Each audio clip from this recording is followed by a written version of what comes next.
Kunjungi lokasi insiden festival La Baumer, PM Israel justru diteriaki dan dilempari botol.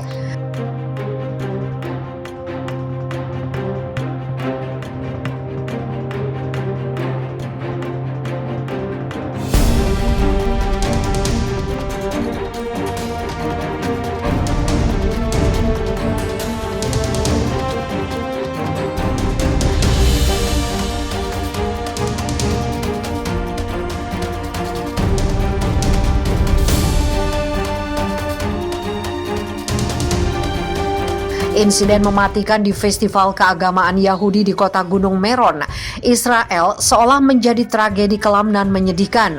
Pasalnya atas insiden ini sekitar 45 orang meninggal dunia dan 150 lainnya luka-luka.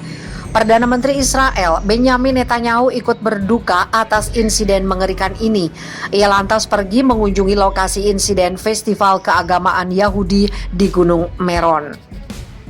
Namun reaksi pengunjuk rasa yang berduka atas kejadian ini tidak terduga.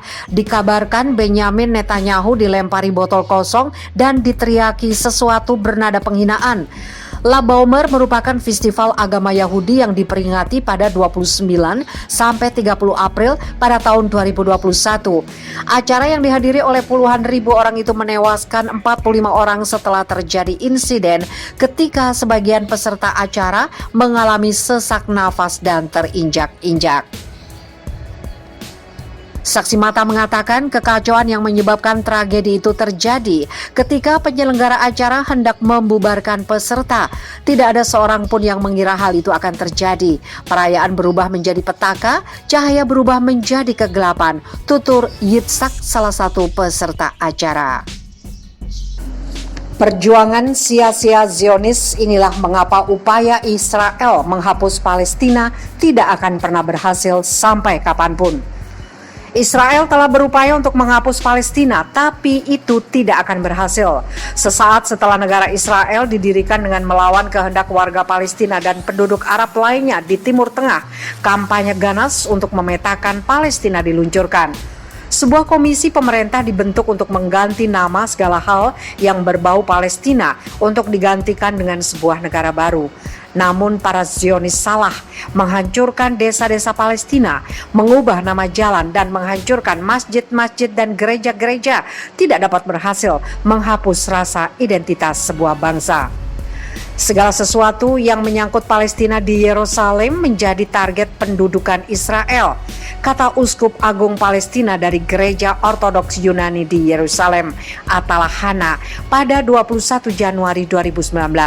Saat pertemuan delegasi dari organisasi bantuan medis Dr. Without Borders, situs-situs dan peninggalan suci Islam dan Kristen ditargetkan untuk mengubah kota kami, menyembunyikan identitasnya dan memarjinalkan keberadaan Arab dan Palestina kami, tambah Uskup Agung itu. Hana yang berada di garis depan perjuangan Muslim dan Kristen Palestina melawan skema Yudaisasi Israel, tentu saja benar dalam pernyataan bahwa Yerusalem menjadi sasaran. Tetapi kenyataannya adalah bahwa ada kampanye sistematis untuk menghapus tidak hanya kota suci Palestina itu, tetapi juga seluruh Palestina, tulis Ramzi Barot di Middle East Monitor. Beberapa hari setelah pemimpin Kristen Palestina itu berkomentar, pihak berwenang Israel melakukan penggalian di Masjid Al-Bar yang bersejarah di kota Tiberias di pantai barat Laut Galilea. Sebagai gantinya, Israel bertujuan untuk membangun sebuah museum, sebuah praktek yang telah digunakan berkali-kali di masa lalu untuk menghapus simbol-simbol bersejarah keberadaan Palestina. Pengabaian Israel atas hak-hak historis orang Palestina berakar dalam pada ideologi Zionis. Memang sejak awal para ideologi Zionis mempromosikan gagasan bahwa Palestina adalah tempat yang kehilangan budaya atau warisan, gurun yang gersang, dan menunggu para perintis Zionis untuk membuatnya berkembang. Agar klaim tersebut dapat diterima dan agar mitos bahwa Palestina adalah tanah tanpa penduduk untuk penduduk yang tidak memiliki tanah dapat dikuatkan, gerakan Zionis perlu menghapus keberadaan orang-orang Palestina. Setelah berdirinya negara Israel, para pemimpinnya tidak pernah merahasiakan bahwa itu memang niat mereka. Tidak ada orang Palestina di Palestina yang menganggap dirinya sebagai orang Palestina. Dan kami datang dan mengusir mereka dan membawa negara mereka menjauh dari mereka. Mereka tidak ada. Perdana Menteri Israel Golda Meir 1969 sampai 1974 mengatakan dalam sebuah wawancara dengan Sunday Times pada Juni 1969, gagasan bahwa orang-orang Palestina bukanlah orang-orang dengan rasa kebangsaan kolektif masih menjadi konsep yang menentukan tentang Zionisme sampai hari ini dan telah menyebar dengan baik di luar perbatasan Israel. Kaum Evangelical Kristen Amerika sangat mendukung gagasan ini yang telah menyebabkan sejumlah politisi Amerika juga secara terbuka menerimanya. Pada tahun 2011 misalnya, calon presiden Amerika Serikat Newt Gingrich mengatakan kepada Joy Channel bahwa Palestina adalah penduduk yang diciptakan.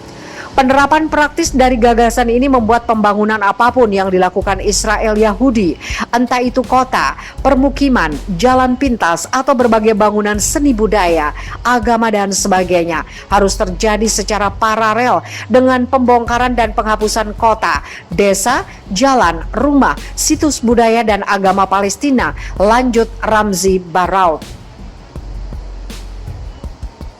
Pada 19 Juli 2018, Knesset Israel mengesahkan RUU negara bangsa yang secara praktis membuat apartheid menjadi resmi dengan mendefinisikan Israel sebagai tanah air nasional rakyat Yahudi dan meminggirkan orang-orang Palestina, sejarah dan bahasa mereka.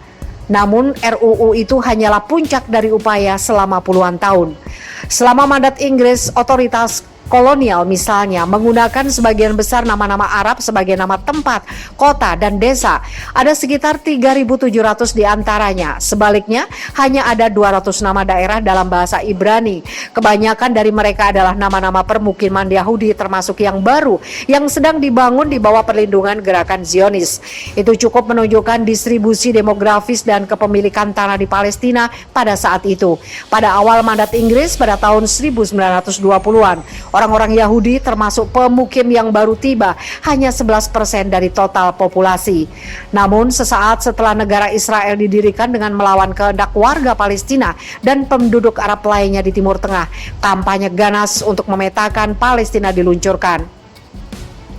Sebuah surat tahun 1948 yang dikirim kepada Menteri Dalam Negeri Israel pertama, Yitzhak Grunbaum, berbunyi, dikutip Middle East Monitor, nama konvensional harus diganti dengan yang baru karena sebagai antisipasi untuk memperbarui hari-hari kita pada masa lalu dan menjalani kehidupan orang-orang sehat yang berakar di tanah negara kita. Kita harus memulai Ibranisasi mendasar pada peta negara kita.